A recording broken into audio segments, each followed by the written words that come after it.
Assalamualaikum warahmatullahi wabarakatuh. Waalaikumsalam warahmatullahi wabarakatuh. Bismillahirrahmanirrahim. Alhamdulillahirabbil alamin wassalatu wassalamu ala asyrofil anbiya'i wal mursalin sayyidina wa maulana Muhammadin wa ala alihi washabbihi ajmain. Apa kabar pemirsa dimanapun Anda berada? Senang sekali rasanya saya Cita pada kesempatan pagi hari ini bisa menyapa panjenengan semuanya dalam sebuah program yang luar biasa, persembahan dari Masjid Nasional Al-Akbar Surabaya, spesial untuk para calon pengantin. Saya rasa siapa saja Anda yang saat ini belum menikah, Anda adalah calon pengantin. Nah, untuk membentuk sebuah keluarga yang sakinah, mawaddah, warahmah, dan juga bisa dikaruniai oleh Allah putra-putri yang soleh dan solihah, tentu ini adalah merupakan sebuah amanah besar dari Allah Subhanahu wa taala. Tentu untuk mengarungi rumah tangga ini diperlukan sebuah kesiapan. Nah, pada kesempatan kali ini saya sudah bersama dengan seorang tokoh muslim. Beliau adalah Kasih Kajian Kewanitaan dan Konsultasi Keluarga Masjid Nasional Al-Akbar Surabaya.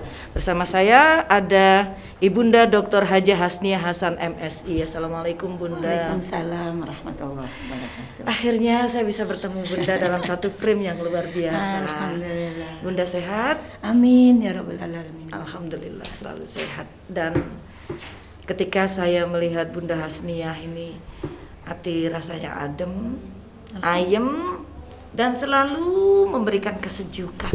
Amin. Apalagi bisa bertemu langsung. Pemirsa yang tidak bisa bertemu langsung, mudah-mudahan kapan-kapan kita bisa bertemu langsung dengan beliau. Amin. Dan program ini adalah program pertama yang di-launching oleh Masjid Nasional Al-Akbar Surabaya untuk memberikan kesempatan kepada seluruh calon pengantin siapapun Anda supaya bisa lebih siap dalam menghadapi rumah tangga. Nah, di segmen yang pertama ini, di episode yang pertama ini, kita akan berbicara tentang bagaimana agar kita bisa selektif memilih jodoh. Nah, nanti pasti ada yang nanya, lah nek wis kadung. Baik, tidak perlu berlama-lama lagi. Saya Cita Helmi akan menemani Anda berbincang-bincang santai. Mudah-mudahan ini menjadi berkah di masa pandemi ini, karena bagaimanapun juga dalam keadaan apapun kita tidak boleh menyerah dan dakwah harus tetap berlangsung. Baik, segera saja kami persilahkan Bunda. Ini gimana ini Bunda, agar kita bisa selektif memilih jodoh? Baik, terima kasih banyak Mbak Cita. Judulnya memang menarik ya, selektif memilih jodoh. Saya sapa dulu. Bismillahirrahmanirrahim. Assalamualaikum warahmatullahi wabarakatuh. Waalaikumsalam warahmatullahi. Alhamdulillahirabbil alamin wa bihi nasta'inu ala umuri dunya waddin. Wassalatu wassalamu ala asyrafil anbiya wal mursalin wa ala alihi wa ashabihi ajmain. Asyhadu an la ilaha illallah wahdahu la syarikalah wa asyhadu anna Muhammadan abduhu wa rasuluh wa la haula wa la quwata illa billahil aliyil azim. Segala puji bagi Allah. Semoga Masjid Nasional Al-Akbar Surabaya senantiasa dirahmati oleh Allah, bisa menjadi panutan di dalam berdakwah untuk seluruh masyarakat di dalam musim pandemi ini. Kita bisa berupaya meningkatkan kegiatan yang menuju kepada peningkatan iman dan takwa kepada Allah Subhanahu wa taala. Pemirsa yang saya hormati, judulnya selektif memilih jodoh. Namun sebelum kita berbicara bagaimana menyeleksi calon jodoh itu, yang pertama kita harus tahu Mbak Cita, ya, bahwa jodoh itu bukan rekayasa manusia dong. Betul. Jadi jodoh itu karunia dari Allah. Jodoh itu adalah merupakan salah satu rahmat dari Allah. Jadi kalau kita tahu itu karunia Allah, tentu harus disyukuri, harus dijaga, dan harus dipertahankan. Betul. Nah, kenapa Bunda mengatakan jodoh itu karunia dari Allah? Kalau kita lihat dalam Al-Quran itu jelas. A'udzubillahi minasyaitonirrajim. Bismillahirrahmanirrahim. Wa min ayatihi an khalaqalakum min anfusikum azwaja. Nah, sampai di situ aja sudah kelihatan kan? Jadi ternyata jodoh itu diciptakan oleh Allah. Jadi jangan khawatir, yang masih jomblo-jomblo itu pasti tersedia jodohnya. Cuman masih ngumpet. Nah, masih belum ketemu. Dan itu merupakan tanda-tanda kebesaran Allah. Subhanallah. Jadi wa min ayatihi, itu Allah sendiri dalam Al-Quran menjelaskan salah satu tanda-tanda kebesaran Allah, khalaqalakum min anfusikum azwaja, menciptakan untukmu dari dirimu sendiri, artinya sama kejadiannya, yang merupakan satu pasangan. Nah kalau kita bertanya mengapa harus diseleksi, itu kan sudah ciptaan Allah, kok rame-rame menyeleksi calon jodoh? Ya kita harus tahu bahwa perkawinan itu ikatan misakan ghalidha, perjanjian suci, perjanjian yang cukup besar, hebat, mengalai transaksi saham, transaksi apa segalanya itu beda, misakan ghalidha. Karena itu perjanjian suci dan yang dipertemukan adalah rahmat karunia dari Allah, ya tentu ada syarat-syaratnya untuk bisa menuju kepada litaskunu ilaiha. Jadi sekedar bertemu tidak taskunu, tidak sakinah, ya kan banyak yang kawin cerai, kawin cerai. Nah, tapi kalau memang tujuannya dari awal, nawaitunya itu saya mensyukuri karunia dari Allah dengan tujuan supaya saya bisa suami istri yang kekal, bahagia lahir batin, seterusnya, tidak sementara waktu sampai ajal yang memisahkan. Itulah yang di dalam Undang-Undang Nomor 1 tahun 74 dikatakan juga bersifat abadi, permanen, tidak sementara. Jadi kalau sekarang itu kan banyak Mbak Cita, wah sudah perjanjian yo, kita kumpul 3 bulan, kita jajaki dulu, kalau cocok diteruskan. Nah itu bukan yang dimaksud dengan karunia dari Allah. Tapi kalau kita betul-betul menghayati perintah Allah litaskunu ilaiha, maka kembali kepada upaya menyeleksi calon jodoh itu. Nah kalau kita pikir bagaimana sih menyeleksinya, caranya bagaimana? Ya tentu kita tetap sesuai dengan syariat. Ada dalam Al-Quran, ada di dalam hadis. Nah Bunda bersyukur dan berterima kasih nih kepada TV Al-Akbar, pertama diberi kesempatan tentang bekal calon pengantin. Betul. Ini karena kan kita memang di kegiatan Bunda sehari-hari di masjid itu kan sebagai family counselor. Ya. Dan kalau ada yang prosesi akad nikah di sini kan difasilitasi untuk kursus calon pengantin. Itu selama berapa bulan itu Bunda? Cuman 2 hari. Bagaimana bisa waktu 2 hari dipastikan bisa memiliki bekal yang cukup untuk selamanya? Memang sih tidak masuk akal ya, tetapi itu kan upaya yang luar biasa juga. Yang penting mereka itu secara persuasif, kita motivasi, persuasion is better than force. Jadi kalau dia lakukannya itu dengan kesadaran sendiri, tanpa dipaksa, mungkin menikahnya nggak dipaksa, tapi menentukan jodoh yang benar menurut syariat itu yang harus dipaksa. Sebab banyak yang menemukan jodohnya tapi lalu kemudian orang tuanya dilarang. Gimana sih Mbak? Kok memilih calon mantu yang itu? Apa kamu tidak tahu bahwa kerjaannya begini lah. Udah gitu hati jadi nggak srek lah. Akhirnya pisah di tengah jalan. Bukan pisah dulu, tengkar dulu. Kalau langsung pisah enak. Masalah ini rumitnya. Tengkarnya itu yang menghabiskan tisu di Masjid Al-Akbar. Iya. Jadi kalau kita pikir memang harus diseleksi ya. Pertama kita bagi ada khusus untuk laki-laki dan perempuan sama syariatnya menurut syariat. Terus nanti kita pilih yang khusus pria bagaimana. Terus kalau yang untuk wanita bagaimana. Nah kita dahulukan yang pria dan wanita sama. Persiapan yang tidak kalah pentingnya sebab begini Mbak Cita, di dalam kehidupan manusia itu untuk anak, Mbak Cita punya anak 3, laki-laki semua, aku punya anak 2. Bunda 3 dari 9 yang direncanakan. Oh iya. Cucu 6, cicit 1. Iya, jadi itu kan dia punya gimana sih yang mau dilihat lebih awal apanya. Nah tentu yang dilihat itu sangat terbatas kalau pergaulannya sudah bebas. Tidak bisa diseleksi lagi. Apa adanya inilah yang datang. Mau nggak mau ya sekitar itu. Apalagi kalau sudah terlanjur hamil duluan.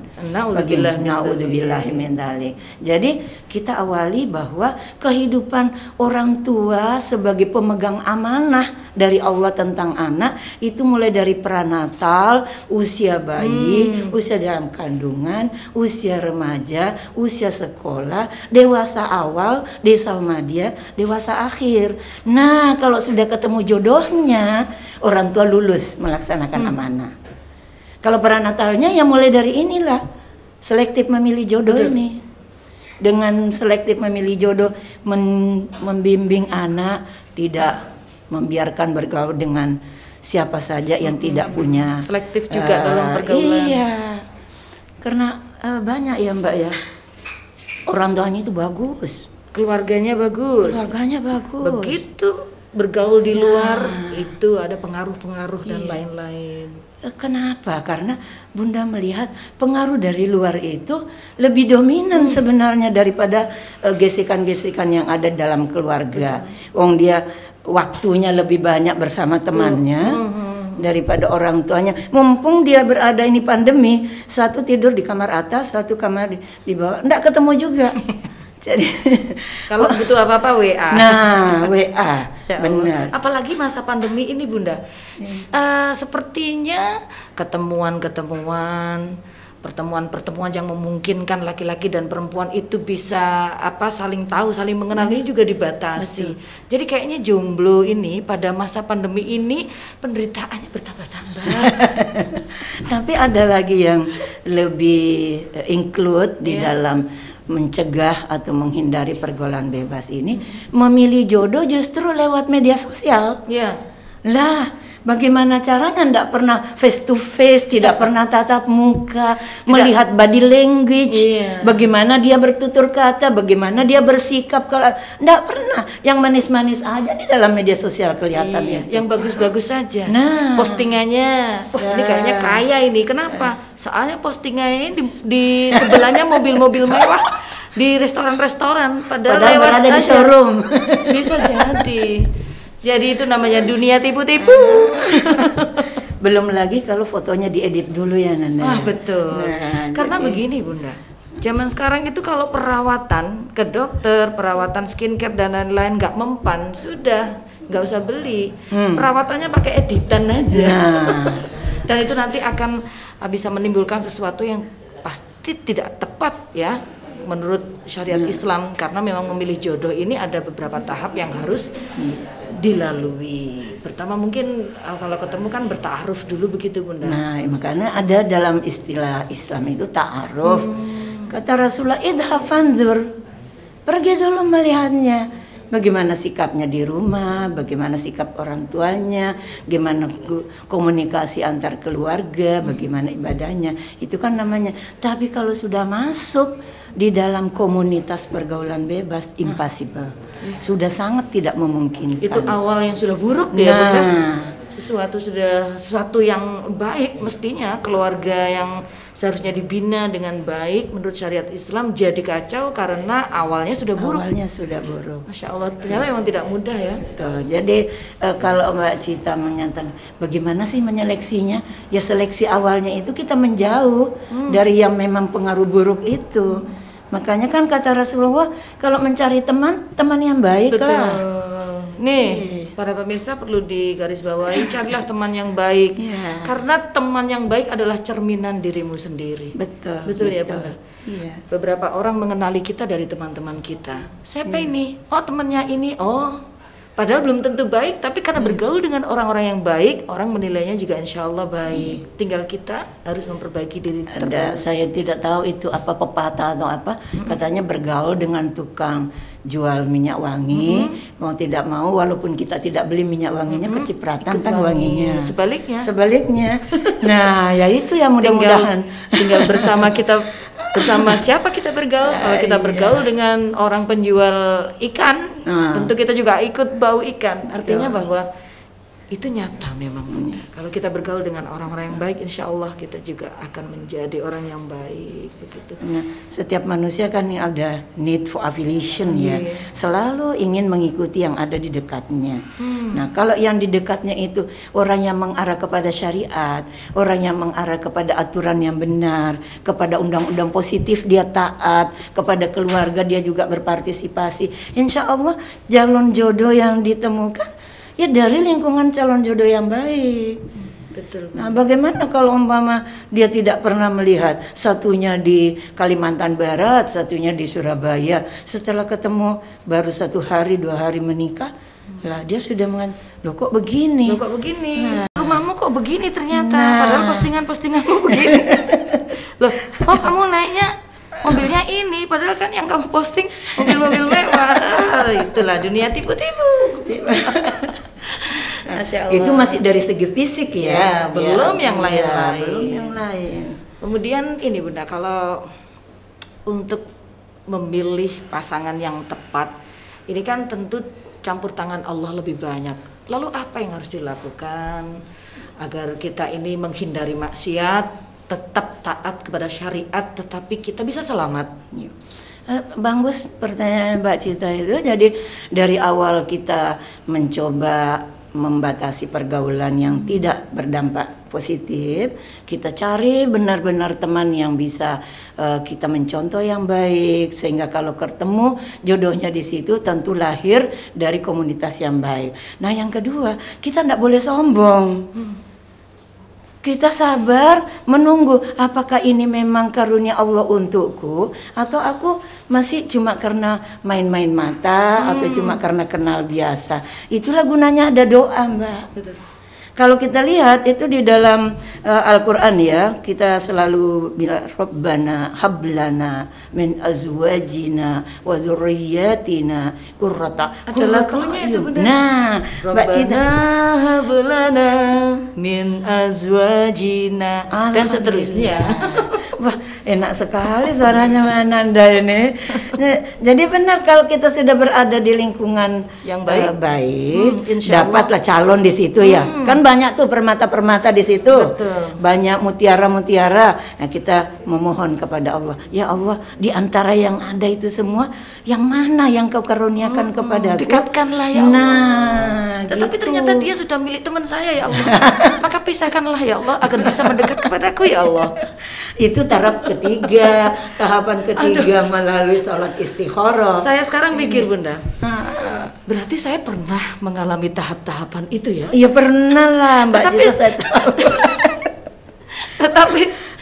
Tetapi Masya Allah, Alhamdulillah diselamatkan ya. Bunda, kalau misalkan kita ini kan sudah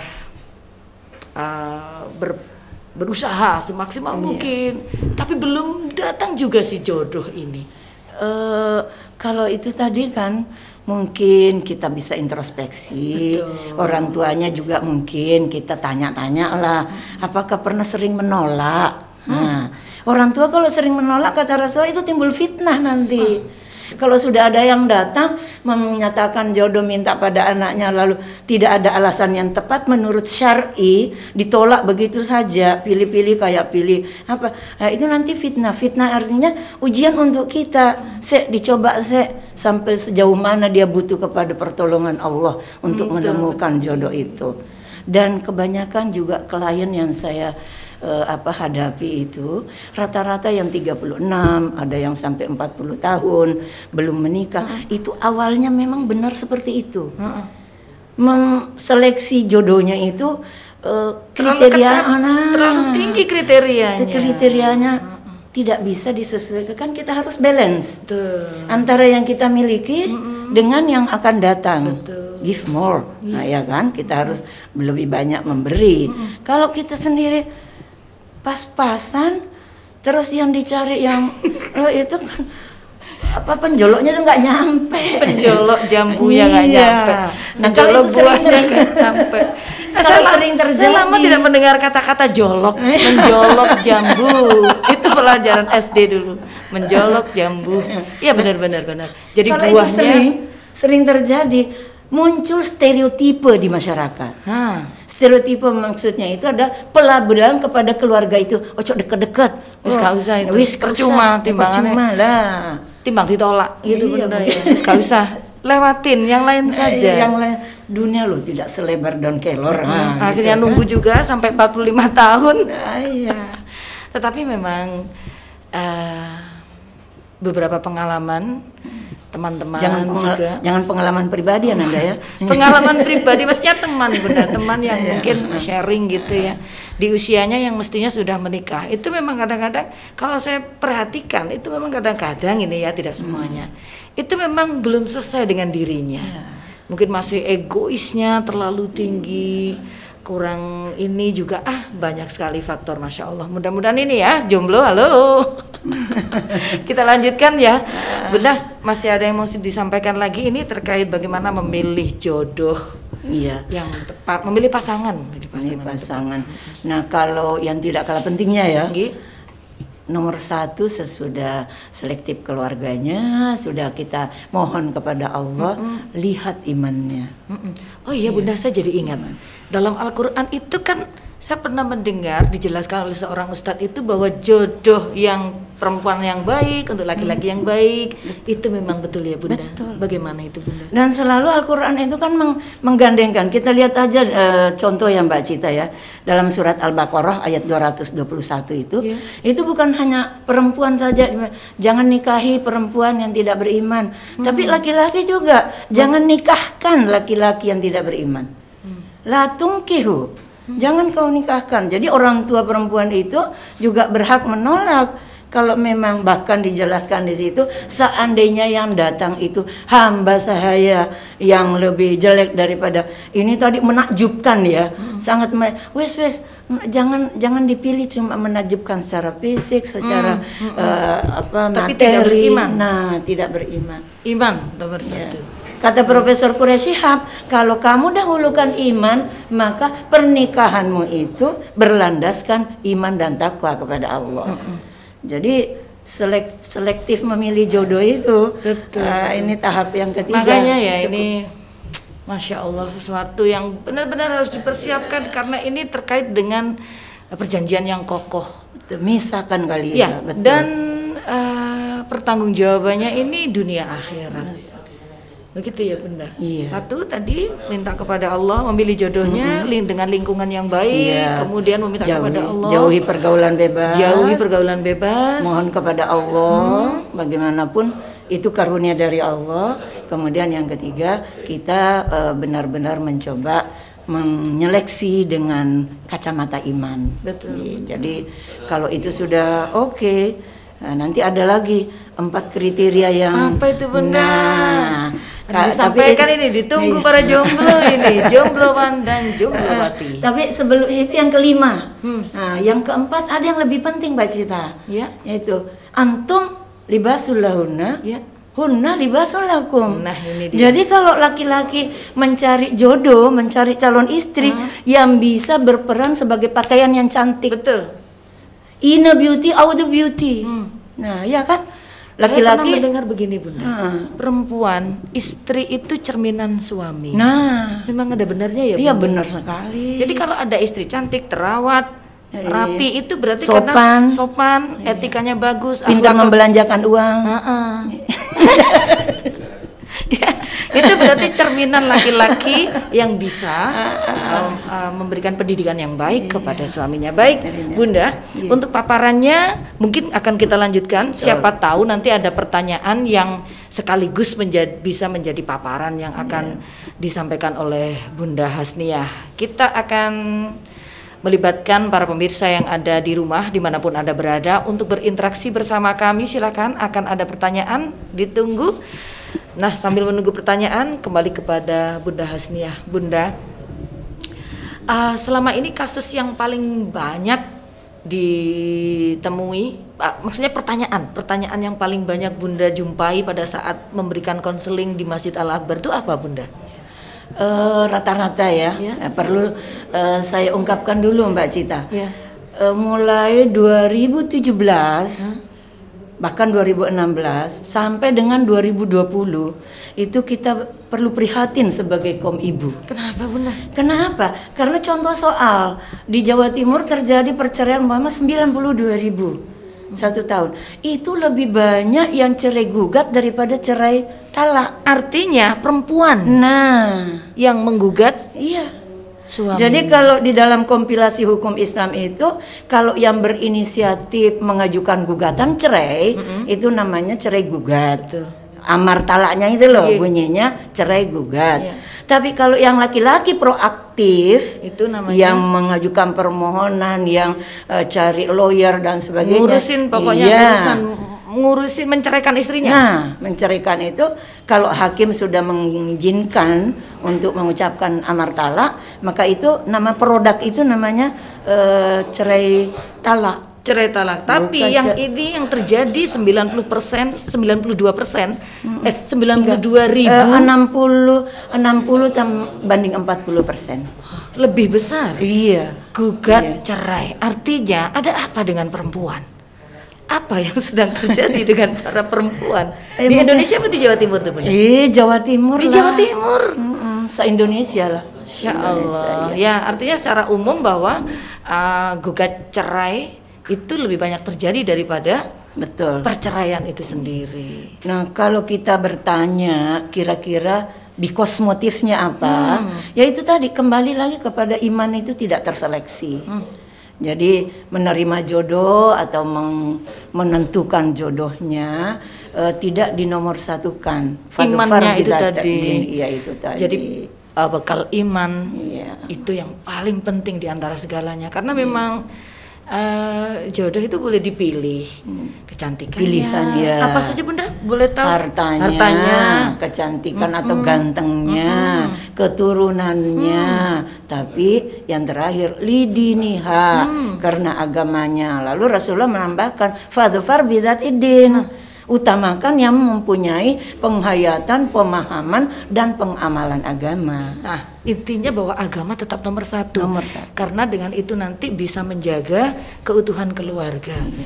Nah, ini artinya bahwa kecantikan itu bisa dijadikan salah satu sebagai pertimbangan. Boleh. Ya, untuk menikah, tetapi tetap agama nomor satu. Dan memang ternyata kecantikan itu tidak bisa dijadikan jaminan Bunda. Yang bisa dijadikan jaminan kan BPKB ya. Lain lagi tuh Mbak Cila, lain lagi. Baik, jangan pernah bangga dengan kecantikan atau ketampanan Anda, karena sekali lagi kecantikan dan ketampanan tidak bisa dijadikan jaminan, karena yang bisa dijadikan jaminan adalah BPKB. Biar tidak terlalu tegang Bunda, ini yang di rumah perlu ini ya, sedikit tertawa supaya imunnya meningkat. Iya, betul. Kita kembali ke teman-teman di redaksi, bisa membantu saya untuk menerima pertanyaan dari para pemirsa yang ada di rumah. Silakan. Pertanyaannya sudah ada yang muncul. Baik, sambil menunggu sudah, monggo silakan. Pertanyaannya. Baik, sambil menunggu saya ingin kembali ke Bunda Hasniah dulu Bunda. Kayaknya face to face itunya langsung. Iya, penanyanya langsung. Iya, baik, sambil menunggu diatur. Pertanyaan masuk, kita kembali Bunda. Oh, sudah masuk. Waalaikumsalam.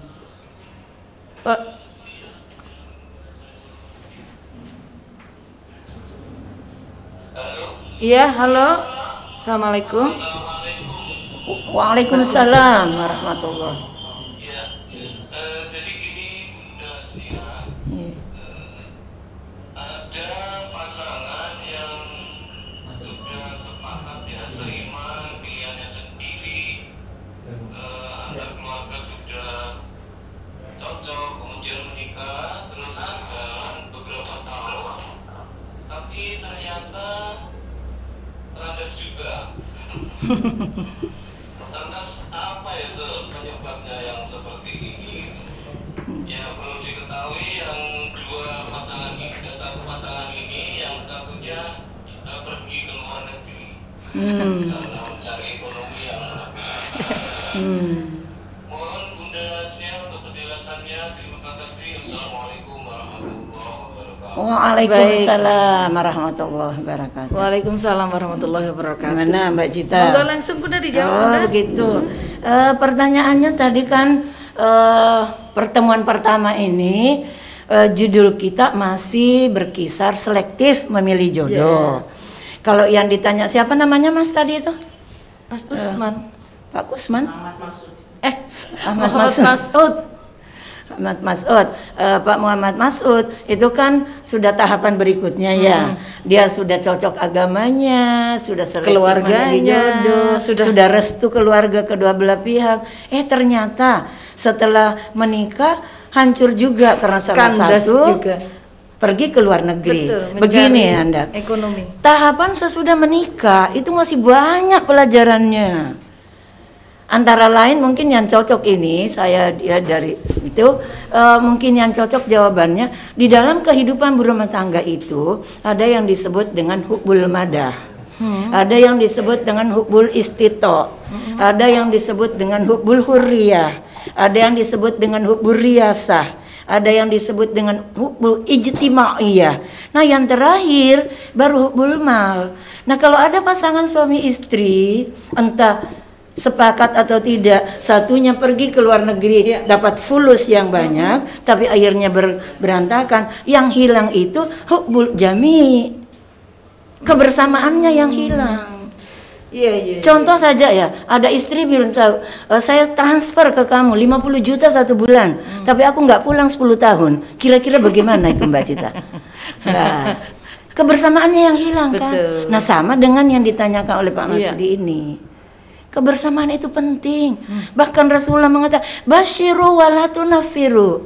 Gembirakan. Suami istri harus gembira. Makanya Mbak Ita rangkulan dulu kalau mau halo, tidur. Suami, mana suami? Halo. Iya. Jadi ada komunikasi yang intens. Tahu apa kesulitan istrinya. Lah kalau yang satunya jauh, video call mungkin seminggu sekali. Kalau duit bisa ditransfer, tapi kalau kebutuhan batin bisa ditransfer, tentu tidak. Tidak bisa. Itu salah satu. Saya kira kasus ini bukan dari seleksi jodohnya yang keliru, tapi penerapan kehidupan bersama setelah berumah menentukan tangga. pasangan ini tadi. Memilihnya sebenarnya sudah tepat. Tepat. Berarti mungkin itu tadi kasusnya adalah berpisahnya salah satunya karena ekonomi yang harus dicari di luar sehingga berjauhan. Iya. Saya kalau selalu menyarankan begitu, kita sebenarnya harus kerjasama dengan perusahaan pengirim tenaga kerja. Usahakan skillnya yang istrinya bisa ditopang oleh skill suaminya. Jadi kalau memberangkatkan itu sepasang. Yang satunya jadi sopir, yang satunya di PRT, kan bisa. Bunda, PRT kok nunjuknya ke saya, Oh, Bunda? iya. Bunda bercanda. Jadi, begitu ya, itu usul cerdas itu. Jadi supaya kedua-duanya bisa berangkat di sana. Kemudian nanti membentuk keluarga di sana, putra-putri di sana semua. Betul, dan banyak berhasil seperti itu. Iya. Dan Duit dapat, kasih sakinah sayang dapat. Masya Allah. Karena ternyata kesenangan saja Tidak berupa duit itu tidak cukup, tapi itu urutan ketenangan. ke-6 Mbak Cita. Betul. Bagaimana? Pak Masud begitu ya Pak Masud. Jadi yang harus diperhatikan adalah kebersamaan itu hubbul tadi. jami. Ada beberapa hak yang memang tidak bisa diwakilkan antara laki-laki dan perempuan. Baik, terima kasih. Kita kembali ke pertanyaan berikutnya.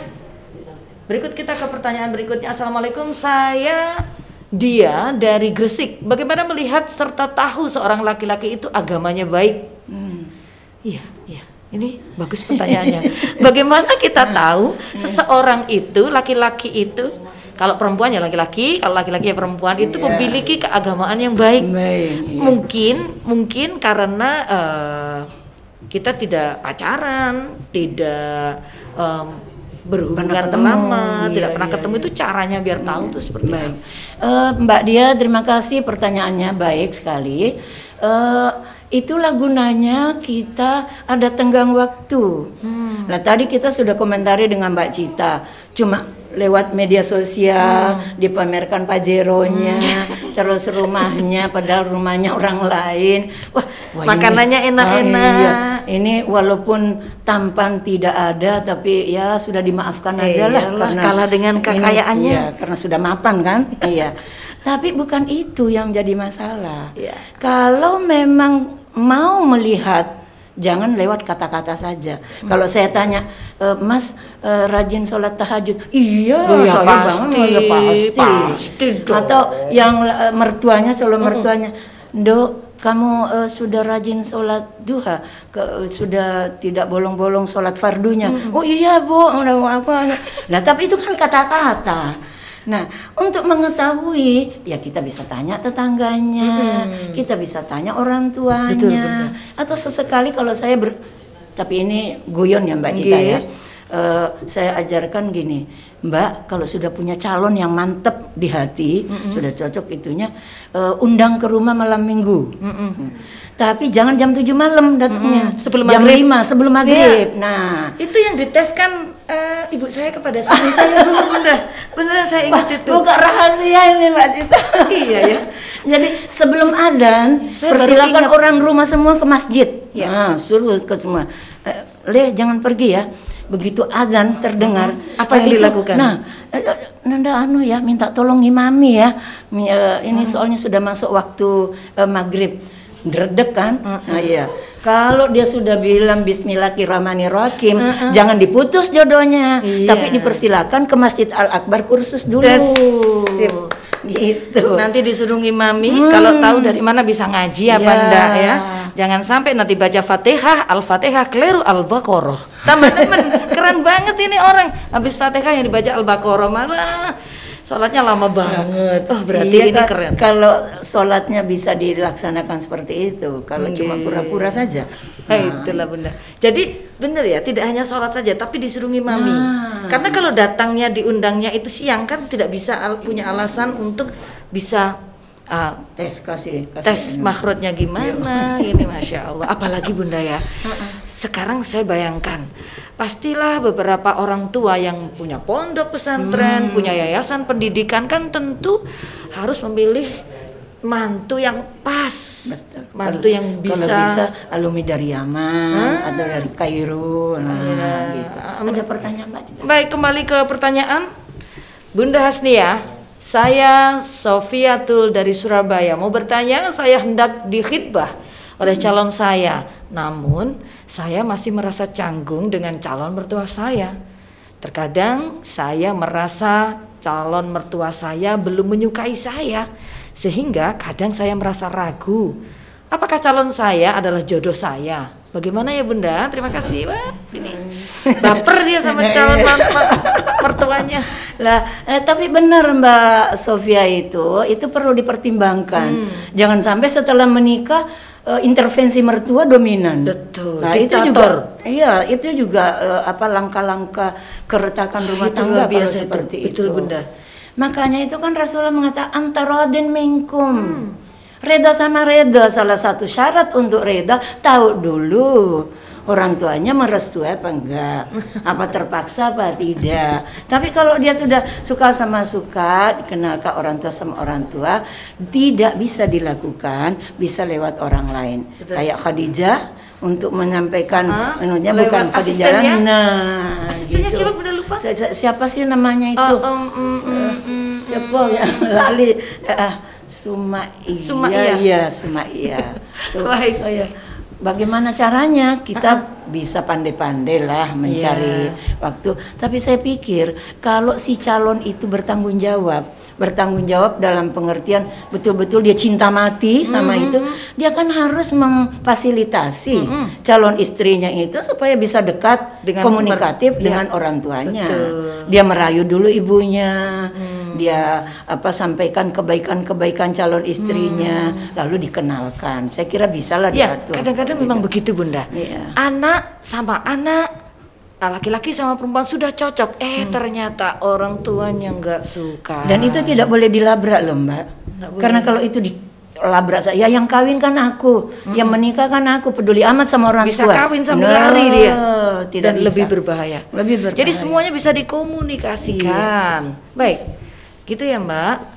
Yang dari Gresik kemudian kita beralih ke Mazida dari Surabaya.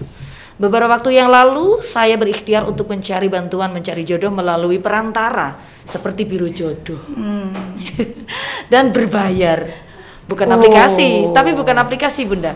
Dan telah dipertemukan dengan 3 orang dengan selang waktu 1 bulan. Jadi 1 bulan itu ada mengenal 3 orang. Insya Allah ketiganya memiliki pendidikan yang cukup tinggi, agama yang baik juga, dan harta yang insya Allah cukup. Pasti ini karena postingan-postingan. Namun saya tetap merasa tidak tepat. Lalu apa yang harus saya lakukan Bunda? Kalau kita melewati biro jodoh, ya memang kita harus rinci memberitahunya. Makanya itu kalau saya ada diminta tolong seperti itu, saya tulis di situ apa yang diinginkan, apa yang tidak diinginkan, apa yang disukai, apa yang tidak disukai. Sedetail itu. Ya harus dikomunikasikan dulu. Kalau 1 bulan dapat 3, saya kira itu kalau saya angkat tangan saya itu 1 bulan dapat 3 luar biasa. 1 bulan dapat 3 kayak diskon ya.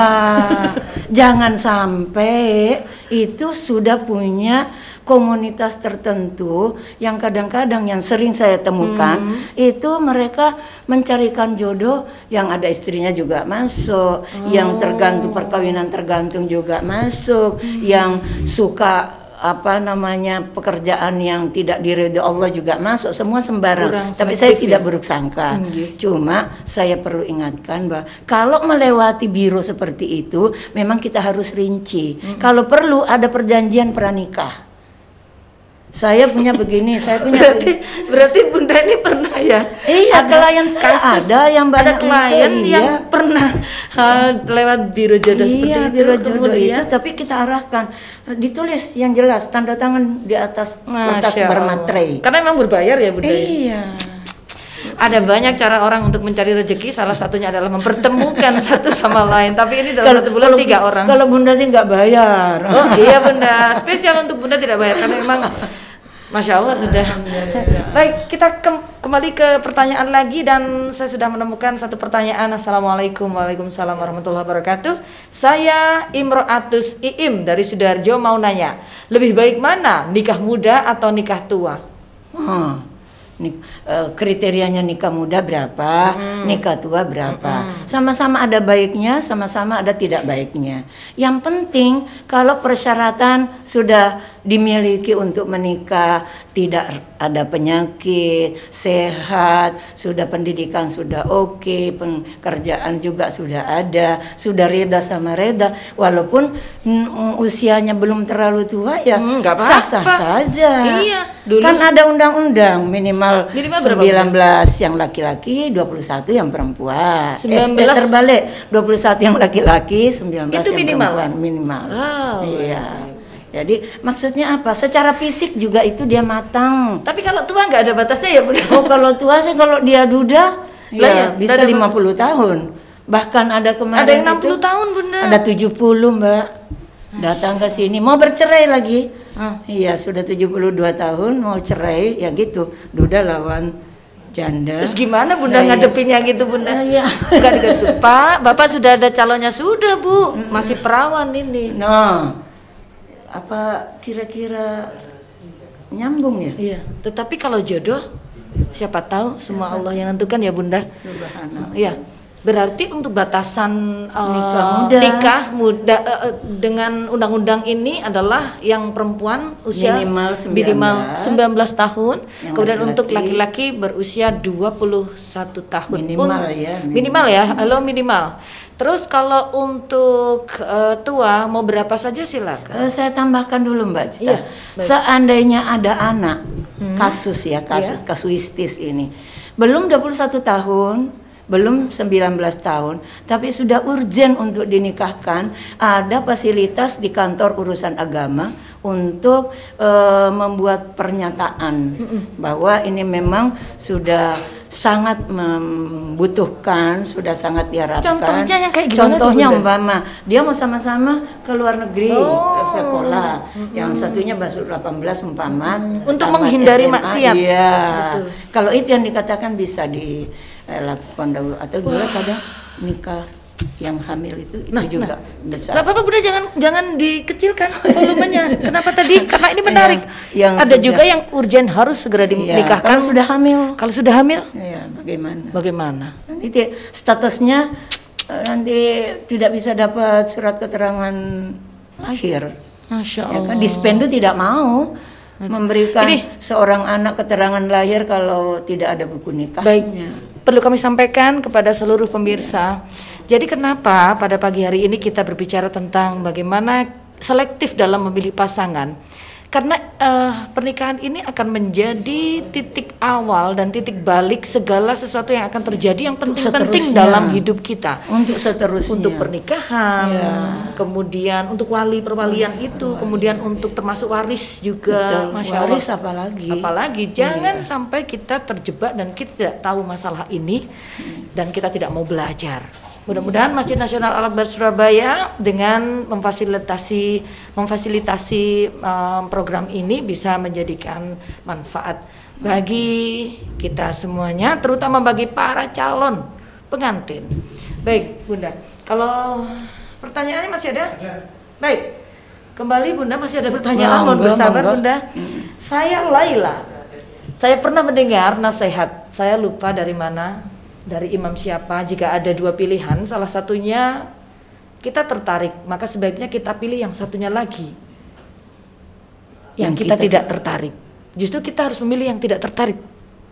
Karena jika kita memilih yang kita tertarik kepadanya, artinya kita akan mengikuti hawa nafsu. Sedangkan sebagian besar nafsu selalu mengarah pada keburukan. Bagaimana menurut Ustazah? Padahal jika pernikahan tidak ada ketertarikan sama sekali, bukankah akan hambar sekali? Ya, hambar seperti sayur tanpa garam. Sebenarnya Mbak Laila iya. ini pertanyaan sekaligus jawaban. Iya. Jadi tapi nggak apa-apalah. Yang tertarik itu ada unsur atau ada ketertarikan karena ada dorongan nafsu. Tidak mesti Nanda. Tidak semua orang yang tertarik karena nafsu. Ya. Mungkin tertarik karena hafal Al-Quran. Karena hal kecil. Nah, mungkin tertarik karena dia pinter nyambel. Mungkin tertarik karena dia pinter di sekolah. Cerdas. Mungkin tertarik karena tutur katanya bagus. Karena Tidak selamanya nafsu. karena Ya. kelembutan. Jadi tidak hanya semata-mata karena Ya. nafsu. Mungkin dia tertarik karena dia tahu, oh dia pinter saving uang. Walaupun gaji saya pas-pasan, dia pasti bisa cukupkan. Kalau dia lihat tiap hari ke mall, tiap hari bawa keranjang Belanjaan. ya keranjang belanjaan, lah tertarik. Lalu bagaimana saya memenuhinya? Nah, dia kan tidak tertarik. Ada juga Bunda yang tertarik kalau lihat setiap hari ngelihat belanjaannya. Jadi tertariknya agar bisa menghabiskan uang suaminya. Karena suaminya ini bingung duitnya buat apa kalau nggak ada yang ngabisin. Iya. Atau kebalikannya Mbak, Iya. bukan karena tertarik menghabiskan uangnya supaya tidak terlalu kontrol pada suaminya. Oh bisa Ya, jadi. karena dia sibuk Masya belanja. Allah. Jadi suaminya Iya. bisa bebas berbuat apa saja. Kemana saja. Selalu ada. Bunda selalu nemuin saja ini ya. Karena memang mungkin banyak sekali kasus yang sampai Seperti ditangani oleh Bunda. Tentu masih banyak sekali ya, Iya, pengalaman-pengalaman, cerita-cerita seputar calon pengantin dan yang sudah berumah tangga. Jadi yang berkonsultasi di Masjid Al-Akbar Surabaya itu tidak hanya calon pengantin ya Bunda. Oh tidak, malah yang kalau calon pengantin kan sudah difasilitasi oleh masjid. Kita klasikal. Di situ ada diberikan kesehatan reproduksi. Di situ ada bagaimana menjadi istri dan suami yang baik. Kita sudah berikan di situ bagaimana supaya ibadah atau pernikahan itu betul-betul untuk mencari ridha Allah. Itu sudah diberikan semua.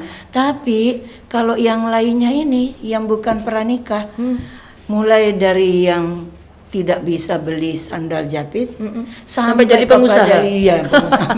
Iya Bunda. Masya Allah, tentu Bunda menjadi orang yang tidak mudah dilupa oleh para pasangan Amin, ini ya. amin. Baik, kita kembali ke Terakhir. pertanyaan sudah masuk. Fendi asal Surabaya, pertanyaannya. Assalamualaikum, waalaikumsalam warahmatullahi wabarakatuh. Mohon izin cara untuk move on Bunda, karena sebelumnya saya pernah menjalani hubungan pacaran 7 tahun. Masya Allah, kayak tawaf ya, 7 kali. Agar tidak mengulangi kesalahan yang sama dan takut jika tidak move on dengan cara yang baik, calon pasangan selanjutnya akan tersakiti. Oh, ini belum bisa move on dari masa lalunya. Masnya sudah 7 tahun, dulu pernah 7 tahun berhubungan. Terus harus gimana Bunda? Jawabannya tegas. La tai'asu min rauhillah. Jangan putus asa dari rahmat pertolongan Allah. Untuk move on itu gampang sebenarnya kalau yang tidak mengalami. Kalau yang iya betul. Kalau yang mengalami itu yang susah. Nah, kembali tadi pembicaraan kita Mbak Cita awal bahwa jodoh itu adalah karunia dari Allah. Iya. Mungkin asa antakrahu syai'an wa huwa khairul lakum. Mungkin di dalam komunikasi 7 tahun diberikan rahmat oleh Allah, melihat tanda-tanda bahwa kalau saya terus dengan ini akan bubar rumah tangga saya, ndak sakinah. Tapi itu berarti pertolongan Allah. Tapi Bunda, saya memahami ya, kadang-kadang orang itu tidak menyadari bahwa cara Allah untuk mempertemukan kita dengan jodoh yang tepat itu dengan berpisah dengan orang yang sudah kita pilih itu. Tapi kan itu memang tidak mudah Bunda. Nah, banyak orang yang patah hati. Ada doanya Rabbi hablana min azwajina. Rabbana hablana Jadi min keterlibatan Allah di dalam menentukan jodoh kita itu sangat-sangat penting. Artinya di setiap keputusan kita dalam melangkah, libatkan Allah di dalamnya agar Allah lebih banyak memperhatikan kita dan Allah menolong kita dengan rahmat. Karena Allah juga sudah mengingatkan, inni a'lamu ma la ta'lamun. Saya yang mengetahui yang kau tidak ketahui. Jadi mintalah kepada. Tapi kamu jangan sok tahu. Makanya kamu jangan sok tahu. Pokoknya ini jodohku. Pokoknya ini jodohku, dibilangi jangan, dipisahkan, maksa lagi. Dibilangi kok ngeyel. Jadi memang begitulah para jomblo dan semua saja yang pernah mengalami patah hati, ayo move on. Cara Allah mempertemukan Anda dengan jodoh yang lebih tepat adalah Anda dipisahkan dengan yang menurut Anda sekarang terbaik. Jadi segera hilangkan sakit hati Anda dengan banyak mendekat kepada Allah Subhanahu wa taala. Bunda, di akhir pertemuan kita ini mohon Bunda memberikan kesimpulan penting dari apa yang kita bicarakan sejak awal hingga saat ini. Silakan. Terima kasih banyak Mbak Cita, juga kepada Masjid Al-Akbar. Saya angkat topi dengan adanya kegiatan ini, sangat-sangat membantu untuk mewujudkan keluarga sakinah mawaddah warahmah. Mudah-mudahan pemirsa lebih banyak yang mengikuti, lebih banyak yang menyaksikan, sehingga nanti bisa di-share kemana-mana. Dan mungkin juga Mas Habib dan Mas Gufur itu kan dimuat ya. Jadi lebih banyak yang membaca. Kesimpulan dari pembicaraan kita tadi dengan Mbak Cita bahwa kunci daripada kebahagiaan awal itu kita harus tahu bahwa jodoh adalah karunia, salah satu bukti kekuasaan Allah Subhanahu wa taala. Karena itu karunia dari Allah, pasangan suami istri yang sudah dipertemukan harus bisa bersyukur. La in syakartum la azidannakum. Kalau pasangan itu pandai mensyukuri, nanti ditambah rahmat oleh Allah. Betul. Tapi la in kafartum inna azabi naudzubillah. Karena dia tidak tahu kalau itu karunia dari Allah, wes ditabrak aja. Pokoknya apa jarene nanti soal belakang. Bahasa Jawa lucu. Bunda asli mana boleh tahu Bunda? Saya dari Sulawesi. Dari Sulawesi Makassar. Makassar. Pare-pare saya. Agak kareba Makassar. Iya. Sama dengan Pak Habibie. Iya, baik itu Bunda ya. Jadi itu kesimpulannya, bagaimanapun kita memohon kepada Allah Subhanahu wa taala. Mudah-mudahan yang di luar sana ataupun yang ada di lingkungan studio ini yang belum mendapatkan jodoh yang menurut kriteria syariat Al-Quran dan tambahan penjelasan Rasulullah dalam hadisnya, mudah-mudahan diberikan kekuatan iman, diberikan kecerdasan berpikir, sehingga di dalam menentukan calon jodohnya betul-betul dengan kriteria yang pas, bukan sembarang memilih, tapi benar-benar yang diridhoi oleh Allah Subhanahu wa taala. Baik. Bunda, di akhir pertemuan kita ini mohon berkenan Bunda untuk berdoa untuk kita semuanya. Monggo Bunda. Bismillahirrahmanirrahim. Alhamdulillahi rabbil alamin.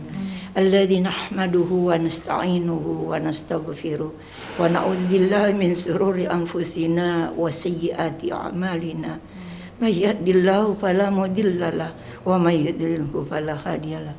Allahumma rabbana habbib ilainal iman wa zayyinhu fi qulubina wa qarri ilainal kufra wa fusuqa wa isyan waj'alna minal rasyidin tawaffana bil muslimin walhiqna bis salihin. Allahumma rabbana inna nas'aluka imanan kamila wa yaqinan sadiqa wa qalban khashi'a wa lisanan dzakira wal afwa fil hisab wa najata minan nar wal fawzan bil jannah bi rahmatika ya arhamar rahimin.